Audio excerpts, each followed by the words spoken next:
Public Sénat, avec le soutien de la Mutuelle nationale territoriale, la Mutuelle des agents des services publics locaux et Adviso Partners, cession, acquisition et transmission d'entreprises, nos territoires ont de la valeur, vous présente le Journal des territoires.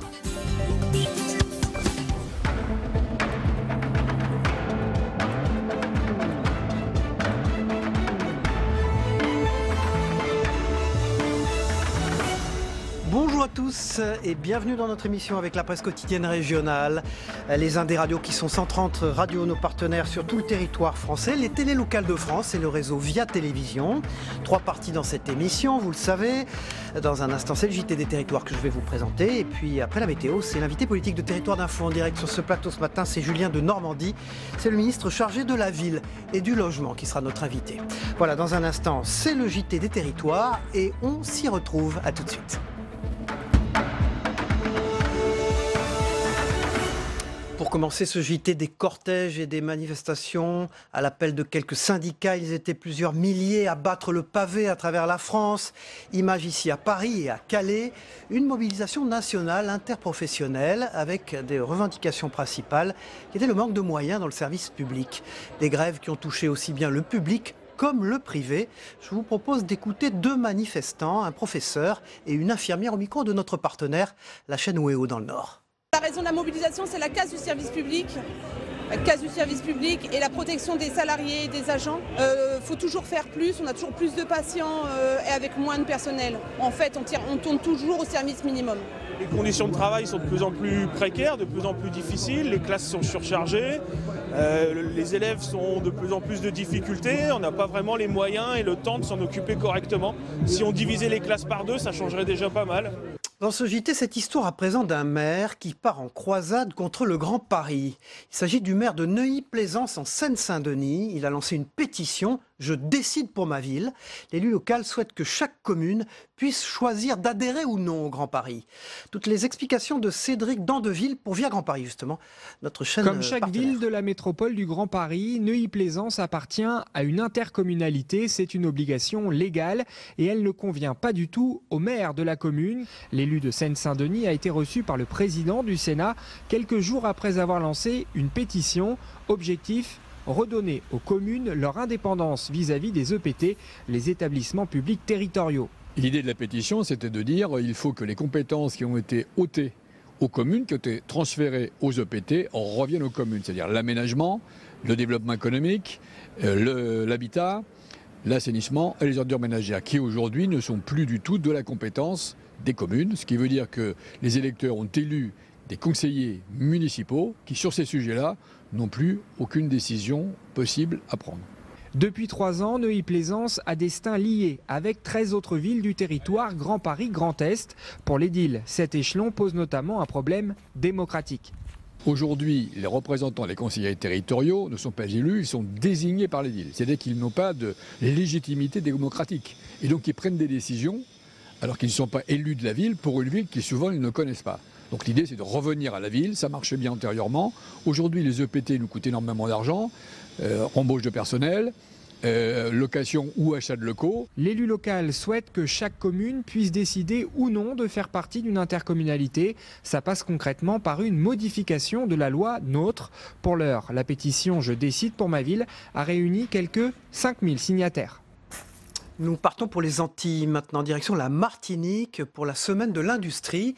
Le but est de promouvoir la production locale, notamment dans l'agroalimentaire. Les produits de fabrication trouvent facilement leur place à côté des produits importés, grâce, il est vrai, à un dispositif fiscal beaucoup plus avantageux.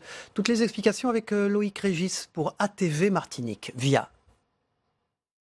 Si le prix des produits fabriqués en Martinique est souvent l'objet de débats auprès des consommateurs, leur qualité, elle, est louée. Les yaourts.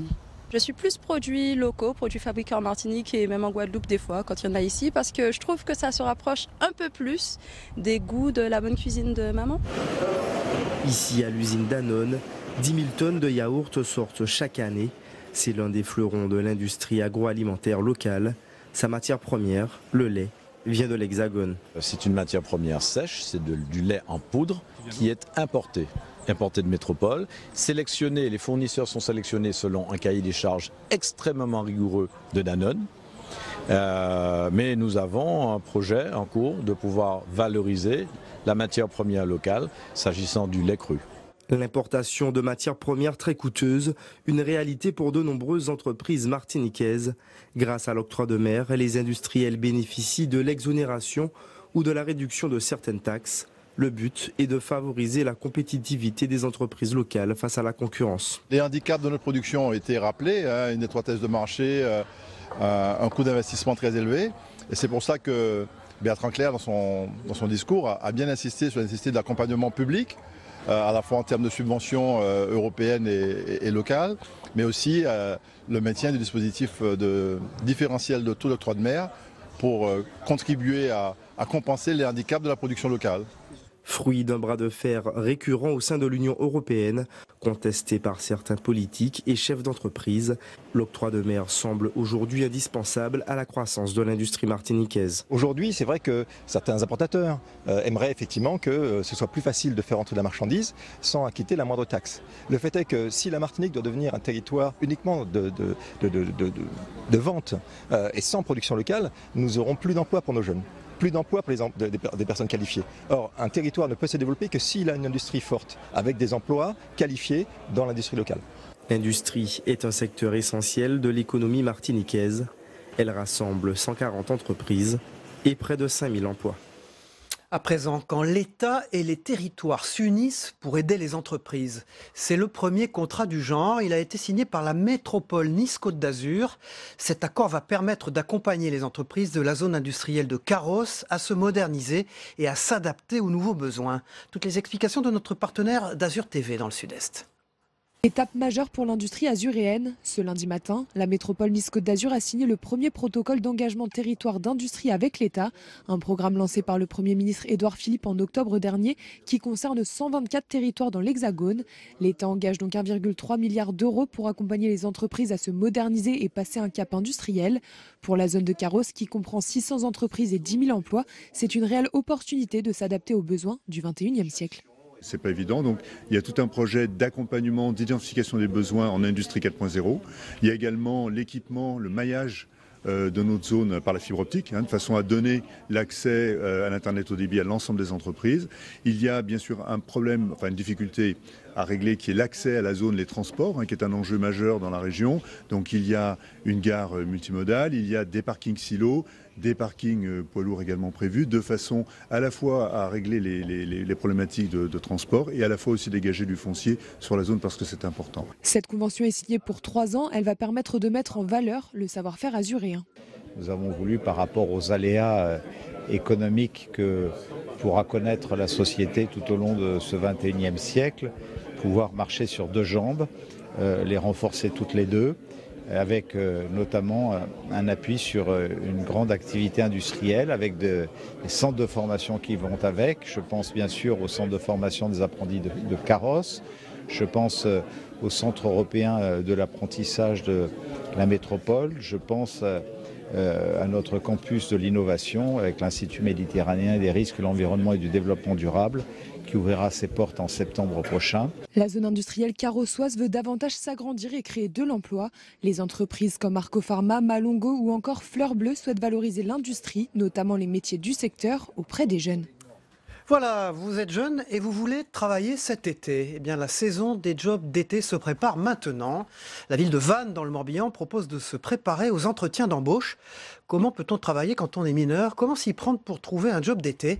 Élément de réponse dans ce reportage de Fanny Coconnier pour la chaîne TB Sud, notre partenaire du groupe Le Télégramme. Entre 14 et 18 ans, ce mercredi, 4 lycéens assistent à une session d'information du BIJ de Vannes. Ils ambitionnent de trouver un job le temps des vacances d'été. Les jobs d'été, on sait que dans la région, il y en a beaucoup, mais on ne voit pas forcément les offres. C'est-à-dire qu'un recruteur ne va pas forcément faire une annonce pour chercher quelqu'un pour faire la plonge, pour aider à faire le ménage dans un camping. Le recruteur sait qu'il va recevoir énormément de demandes, donc il va attendre et puis il va parler autour de soi. Aide à la personne, restauration rapide, maraîchage, commerce sont ciblés par ces jeunes pour convaincre les employeurs à eux de valoriser leurs expériences de stage ou de bénévolat. Le mieux ce serait beaucoup babysitting, comme j'ai déjà de l'expérience.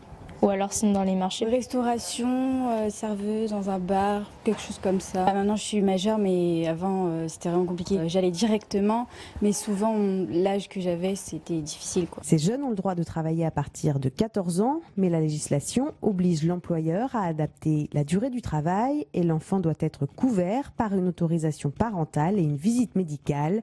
Des obligations qui constituent parfois un frein pour les employeurs. On peut travailler, c'est plus compliqué puisqu'il y a différents processus à mettre en place. Ça va être du service principalement en restauration le midi, l'agroalimentaire un petit peu moins parce qu'il y a quand même du port de charge en général et c'est des postes parfois pénibles, mais plutôt sur de la restauration éventuellement ou de la caisse. Dans le maraîchage, dans les services à domicile, des offres sont aussi accessibles aux mineurs, avec un CV toujours prêt, des contacts directs avec les employeurs et de la motivation. Même les plus jeunes devraient trouver un job d'été. Voilà, on poursuit ce JT avec la une des quotidiens régionaux dans un instant, puis le club de la presse. À tout de suite.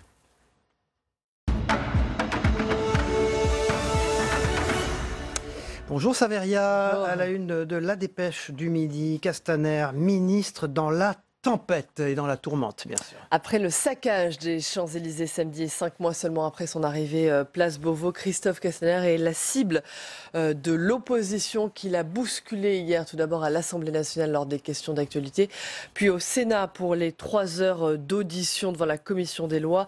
Le ministre n'est pas venu seul pour rendre compte de l'action du gouvernement lors des violences survenues lors de l'acte 18 des Gilets jaunes. Heureusement pour Christophe Castaner, tant le feu des questions était nourri et précis, parfois proche de l'attaque personnelle. Le ministre de l'Intérieur a notamment révélé que les manifestants avaient failli reprendre samedi l'Arc de Triomphe. Voilà, à la une du Progrès de Lyon, dans l'actualité aussi, eh bien c'est le pape qui refuse la démission du cardinal Barbarin ce matin.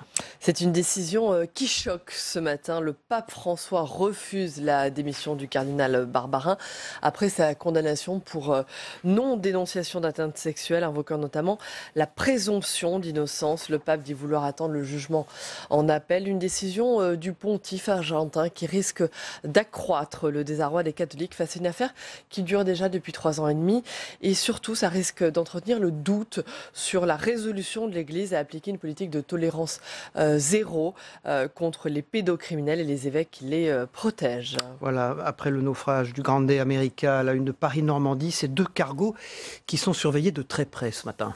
Après ce naufrage et alors que la nappe de fioul devrait toucher les côtes françaises dans quelques jours, 2 navires sont au Havre, des cargos sous haute surveillance. Faut-il mettre en cause toute la flotte Grimaldi Lines après le naufrage du Grande America? C'est la question que pose notamment l'ONG Robin des Bois. Elle s'interroge au sujet de 2 navires du même armateur, le Grande Nigeria et le Grande Brésil, qui étaient hier en instance de départ et d'arrivée au Havre. Elle demande à ce qu'ils soient surveillés et inspectés de façon détaillée.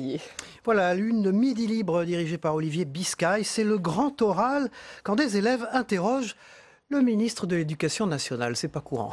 Pour la 30e édition de la Semaine de la Presse à l'école Midi Libre a organisé une rencontre entre le ministre de l'Éducation nationale et des collégiens et des lycéens venus de toute la région.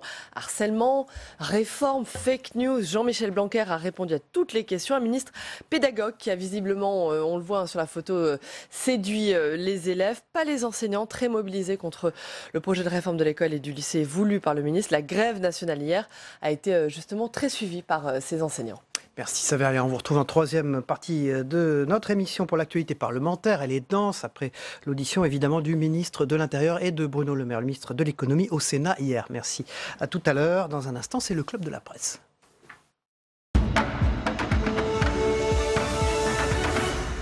Bonjour messieurs, Didier Bayeux, vous êtes directeur général de Via Mirabel, partenaire de cette émission. C'est une télévision de la TNT locale et vous êtes 6 à Metz. Voilà, et merci d'être là. Vous êtes le président de la commission des programmes du réseau Via, c'est-à-dire l'ensemble des télévisions locales qui sont partenaires de cette édition. On en parlera tout à l'heure. Et bonjour Nicolas Chaban. Bonjour. Alors vous êtes le patron. C'est qui le patron? C'est ce que vous avez créé et initié. Au fond, c'est ce qui préoccupe les Français aujourd'hui, c'est-à-dire de l'origine de ce qu'on crée pour finir dans nos assiettes, comment tracer tout ça, comment arriver à savoir ce qui est bon, ce qui n'est pas bon. Vous en avez fait un grand succès et bientôt une émission de télévision qui sera diffusée sur les réseaux VIA.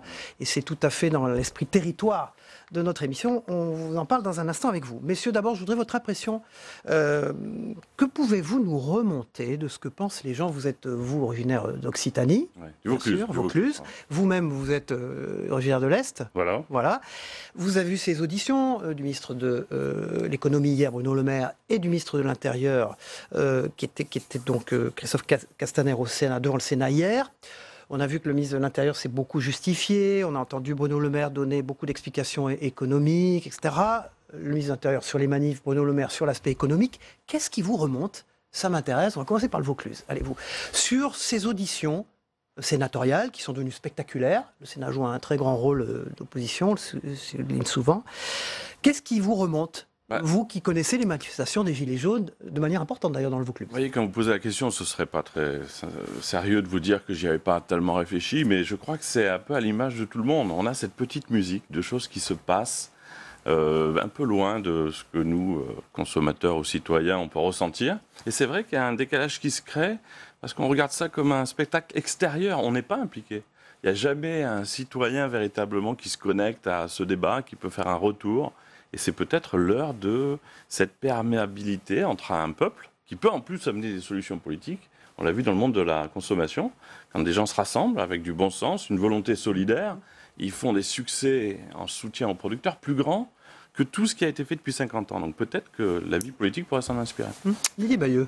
Moi, je crois que le mot, c'est peut-être de l'incompréhension, en fait. Je pense que sur les territoires, ce qui se passe à Paris, et là, vous parlez tout à fait de ces auditions de Castaner, c'est quelque chose qui apparaît d'assez lointain, il faut être tout à fait honnête.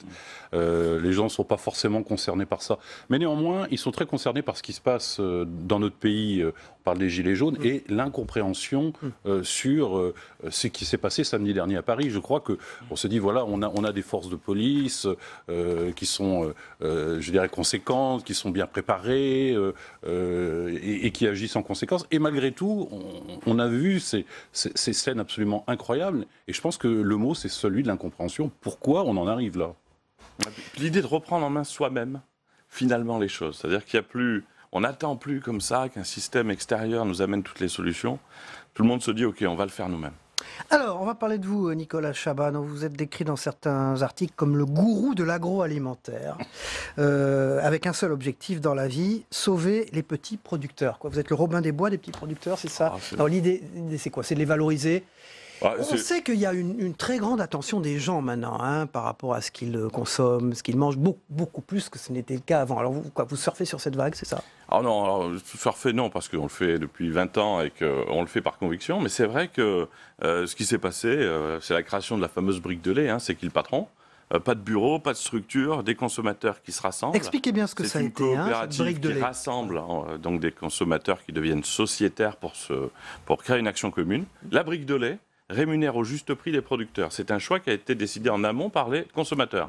99 centimes, 2 ans après, c'est 100 millions de litres de lait, quand tout le monde imaginait peut-être 5 ou 7 millions, et c'est devenu le lait, alors qu'il est équitable et qu'il soutient des centaines de familles, le plus vendu du rayon lait. C'est-à-dire que c'est la preuve, s'il le fallait, que quand on nous fait confiance à nous, consommateurs, et peut-être la dimension citoyenne aussi est à mettre en avant, on a de beaux résultats. Alors, ce qui est intéressant, c'est que les consommateurs votent en ligne. Ouais. C'est tout à fait direct, ça. Tous les produits... Non, mais ce que je veux dire, c'est que ça n'aurait pas pu arriver il y a quelques années. Vous avez raison. Ce qui permet ce succès-là, c'est les réseaux sociaux, la capacité en quelques heures par nous-mêmes de relayer de voisin à voisin une information qu'on considère bonne. Et dans le cadre de la chaîne des consommateurs et des citoyens qu'on fait avec le réseau VIA, on va en parler. Il y aura cette notion de vérification. Parce que tout ça va aboutir à une chaîne de télévision et à des programmes de télévision. Donc vous allez à la fois y associer les réseaux sociaux, c'est fait, mais également la télévision, le grand public. Juste un petit mot sur cette success story à la française. Comment la grande distribution a pris ça? Parce qu'au fond, vous avez couper leur circuit à eux avec vos circuits courts? Il y a eu une écoute parce que des produits créés par des consommateurs en soutien aux producteurs, il y avait un postulat positif. Finalement, quand les résultats sont arrivés, ça reste des marchands, la grande distribution, quand ça marche, elle met en rayon. Et on voit aujourd'hui, avec cet immense succès créé par les consommateurs, qu'il y a un petit point de vigilance. Tout le monde est en train de se dire, oula, mais c'est plus du tout une petite chose dans un coin, on va faire un peu de com dessus, ça devient un sujet. Et c'est l'acte 2 là, qui va démarrer pour nous. Alors on voit des images de ce qui sera une émission de télévision. C'est donc ce concept mis en place par Nicolas Chaban qui va devenir dans le réseau VIA, le réseau des télévisions locales, et bien au fond une émission de télévision pour qu'on connaisse mieux localement. C'est ça, les centres d'approvisionnement, qui sont les producteurs qui fonctionnent, ceux qui fonctionnent moins bien. C'est ça, vous allez devenir quoi En fait, si vous voulez... un réseau de télévision dédié au territoire et aux consommateurs. On est déjà les chaînes des territoires. On a cette connaissance, on est des télévisions miroirs des territoires et on accompagne aussi. C'est ça l'intérêt des télévisions locales et ce qui fait la différence avec des chaînes nationales, c'est qu'il y a une dimension sociale et d'animation du territoire. De proximité, vous voulez dire. De proximité. Et ces nouvelles tendances qu'on a, nous, perçues depuis longtemps, parce que les premiers magasins qui ont ouvert de producteurs en Moselle, nous, ça fait déjà 6 ans que ça existe. Donc on suit tout ça avec beaucoup d'attention et on est très en prise avec ce territoire. Et je pense que notre mission, c'est un peu d'accompagner ce que je dirais, ces mouvements, ces changements un peu sociétaux et d'être à leur écoute et de les faciliter. Alors c'est vrai que l'émission qu'on va faire ensemble, consommateurs et citoyens, c'est à la fois... Elle s'appellera Consommateurs et citoyens. Consommateurs et citoyens, parce que c'est un renversement de tendance, c'est-à-dire que c'est un petit peu, c'est qui est le patron, quoi. Qui prend le pouvoir aujourd'hui? C'est le consommateur. C'est normal, c'est son argent et c'est sa santé avec les produits qu'il achète. Et le citoyen n'est pas loin. Et ce que vous voulez dire, c'est qu'ils n'auraient jamais dû le perdre, au fond, c'est ça? Oui, et ce qui est intéressant dans ce projet-là, c'est qu'au fond, on rejoint quelque part aussi la question des gilets jaunes. Je m'explique. En fait, c'est une question de représentativité. C'est qui prend la parole aujourd'hui. Et dans la crise des gilets jaunes, bien évidemment, on a vu que c'était une revendication sur le pouvoir d'achat. Mais derrière, c'est je veux prendre la parole, je veux participer à l'élaboration des textes qui me concernent dans ma vie de tous les jours. Et en fait, on n'est pas loin. C'est-à-dire qu'on est à l'orée d'un changement de modèle complet. Et ça, c'est intéressant. Nicolas Chaban, qui va décider? Parce qu'au fond, on peut vous retourner aussi cette critique. C'est vous qui allez décider. Non. Comment ça va se passer? La décision, qui va décider de mettre en avant tel petit producteur qui sera à côté de Metz ou dans le Vaucluse chez vous, là pas très loin? Qui va décider? C'est une très bonne question. Comme on l'a fait pour cette marque tout le monde ne peut pas décider. Qui a eu du succès. Oui, mais tout le monde peut pas. C'est une décision toujours collective. On nous a dit mais quelle représentation? Comment est-ce que franchement, on l'a vu là, au bout de 2 ans, quand on fait appel au bon sens, qu'on rassemble les gens sur une question et qu'une famille de gens, sans que ce soit un panel, donne une réponse, on est adossé au bon sens qu'on a tous et ça devient un succès. Pour la chaîne des consommateurs et des citoyens, c'est pareil. Les programmes sont décidés à chaque fois à travers des votes. On a mis quelque chose d'original en place, une petite application. Vous voyez un programme et en temps réel, vous pouvez avec un pouce vert ou un pouce rouge dire j'adhère à ça, là je valide cette rubrique. Qui va la financer au départ, cette chaîne? Alors c'est un financement, on a eu la chance d'avoir, c'est qui le patron a du succès, finalement une forme de mécénat qui est venu un peu nous dire vous allez avoir une interaction beaucoup plus grande sur le monde de la consommation et des citoyens. Donc on a réussi à rassembler ça. Et puis après, on s'est auto-financé, nous avec la marque des consos, puisqu'on a un pourcentage qui vient financer tout ça. On peut non seulement organiser les choses, mais trouver un modèle économique transparent, où le petit producteur n'est pas oublié, où la PME sera soutenue. C'est l'heure, Didier l'a dit, d'un changement de paradigme, il est clair. On reprend les choses en main humblement, on décide tous collectivement et on espère faire un succès de cette chaîne comme on a su faire un succès de la marque des consommateurs. Double casquette, Didier Bailleux, vous êtes directeur général de Via Mirabel, mais vous êtes président de la commission des programmes du réseau Via. Vous nous parlez un instant de ce réseau de télévision locale, une vingtaine de chaînes, dont un sujet qu'on a vu aux Antilles, en Martinique, avec ATV Martinique tout à l'heure dans le JT. Ça fonctionne bien, les chaînes s'échangent des programmes entre elles, on en est où? À quel stade? Vous êtes président de la commission des programmes. Les télévisions locales, elles existent depuis, on va dire, le milieu des années 80 en France. Elles étaient, jusqu'à aujourd'hui, une sorte de village gaulois où chacun travaillait un peu dans son coin. Et le fait de se réunir tous ensemble, aujourd'hui, ça a été permis grâce à la technologie, puisque différentes tentatives ont eu lieu dans l'histoire, la jeune histoire des télévisions locales, d'essayer de syndiquer.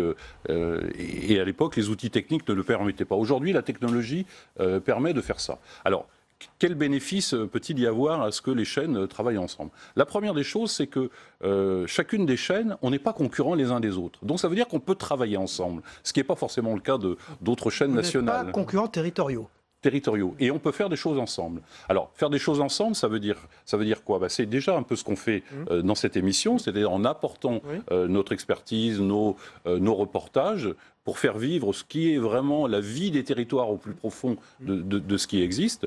Et puis, c'est aussi un moyen tout à fait exceptionnel de permettre d'exposer au niveau national ce que chacune des chaînes produit au niveau local.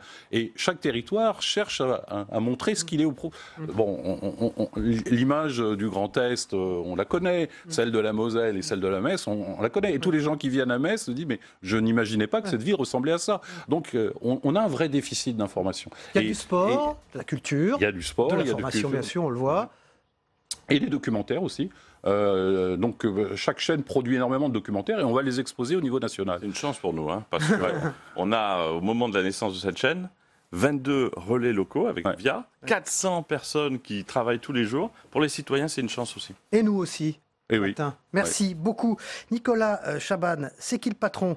Merci beaucoup Didier Bayeux, directeur général de VIA Mirabel, notre partenaire et président de la commission des programmes du réseau VIA, le réseau des télévisions locales en France. Messieurs, vous vous y intéressez, elles existent aussi, cette météo sur les télévisions locales. C'est la météo des territoires de Gilles Mourou, le temps qu'il fait en France et dans les départements français d'Amérique, de l'océan Indien, du Pacifique et des Caraïbes. On ne les oublie pas. On regarde ensemble. On se retrouve après, tout de suite.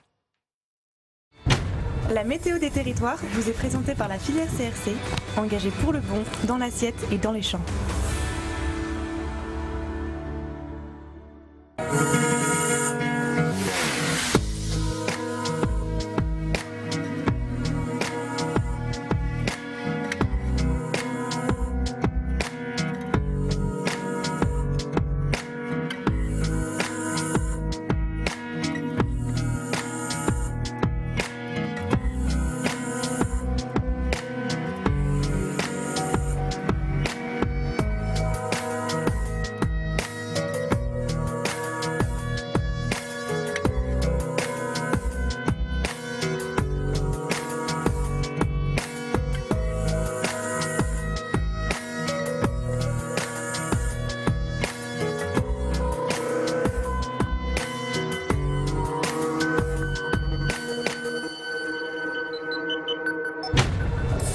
C'était la météo des territoires avec la filière CRC, engagée pour le bon, dans l'assiette et dans les champs.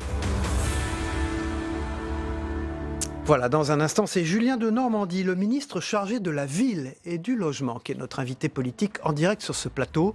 Tout de suite, on va aller voir ce qui se passe du côté du reste du monde avec le Zap Monde de TV5 Monde, notre partenaire. C'est des images d'Algérie, vous allez le voir, avec les manifestations de la fin de la guerre d'indépendance. On regarde ça ensemble, on se retrouve après. À tout de suite.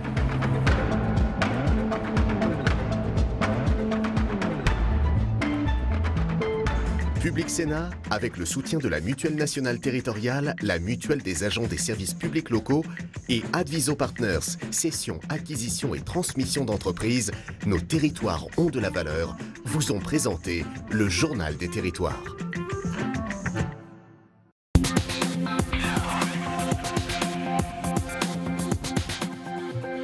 L'anniversaire de la fin de la guerre d'indépendance cette année, c'est dans la rue pour des milliers d'Algériens. Slogan « Pour la libération de l'Algérie ». Le système doit dégager, reprennent en chœur les manifestants, des étudiants en médecine, rejoints par des médecins et d'autres professionnels de santé. Pour que le système dégage, qu'il dégage, pour qu'on puisse vivre, nos enfants puissent vivre aussi. Pour un meilleur avenir, pour nos enfants, pour plus de démocratie, pour un changement. C'est un sursaut à la fois social et humain qui nous parle même dans nos organisations multilatérales parce que le peuple veut être entendu et le peuple veut qu'on s'intéresse à lui. J'ai pris une décision difficile, celle de me retirer des responsabilités du président de la République du Kazakhstan. Malgré des critiques régulières sur son règne sans partage depuis 30 ans, la démission du président kazakh pourrait être due à la conjoncture sur fond de grogne sociale. Première économie d'Asie centrale, la croissance du Kazakhstan est plombée par la baisse des prix du pétrole actuellement.